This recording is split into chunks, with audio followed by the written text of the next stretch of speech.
சீனாவும் இந்தியாவும் என்னத்தை எடுத்தாலும் போட்டி, இனத்தொகையோ என்னவோ எடுத்தாலும் போட்டி.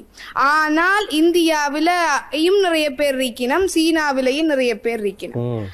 ஆனால் சீனா தான் முன்னிலையில் இருக்கின்றது.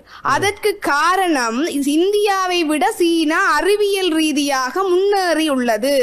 இந்தியா இன்றும் சமய மூட நம்பிக்கைகளை கட்டிக்கொன்றும் கல்வியல் சாராத அறிவு இன்மையாலும் மழை வாரத்துக்காக கழுதையை மனுஷனையும் கட்டி வைக்கிறதும், இப்ப கிட்டடியில கூட ரைஸ் குக்கரை எல்லாம் யாரோ கல்யாணம் கட்டி போட்டு இருக்கணுமா. அப்படி தேவையில்லாத மூட நம்பிக்கைகளும்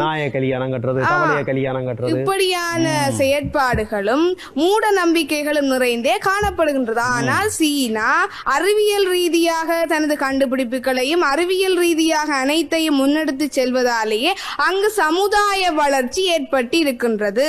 இந்த இயந்திரம் எப்பொழுது கண்டுபிடிக்கப்பட்டது? கைத்தொழில் புரட்சி. கையினால் செய்யப்படுகின்ற செயற்பாடுகளுக்கு ஏற்பட்ட புரட்சியின் காரணமாக இயந்திரங்கள் கண்டுபிடிக்கப்பட்டது. அந்த இயந்திரங்கள் கண்டுபிடிக்கப்பட்டதால் பல்வேறு துறைகளில் வளர்ச்சி ஏற்படும். போக்குவரத்து துறையா ஆமாம், நெசவு துறையா ஆமாம், அப்படி ஒவ்வொரு துறையிலேயும் கைத்தொழில் புரட்சிக்கு பின்னரான காலப்பகுதியிலேயே இயந்திரங்கள் கண்டுபிடிக்கப்பட்டது.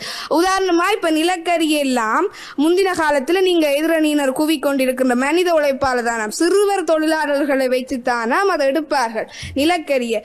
ஆனால் இன்றைக்கும் அந்த மனித உழைப்பாளர் அந்த சிறுவர்களை பயன்படுத்தி இருந்திருந்தால் இன்றைய எத்தனை தலைவர்கள் அங்கு நிலக்கரி சுரங்கங்களுக்குள்ளேயே அடக்கப்பட்டு அதுக்குள்ளேயே இறந்திருப்பார்கள்.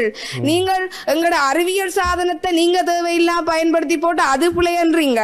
அப்ப இதுக்கு நீங்க என்ன சொல்லுவீங்க?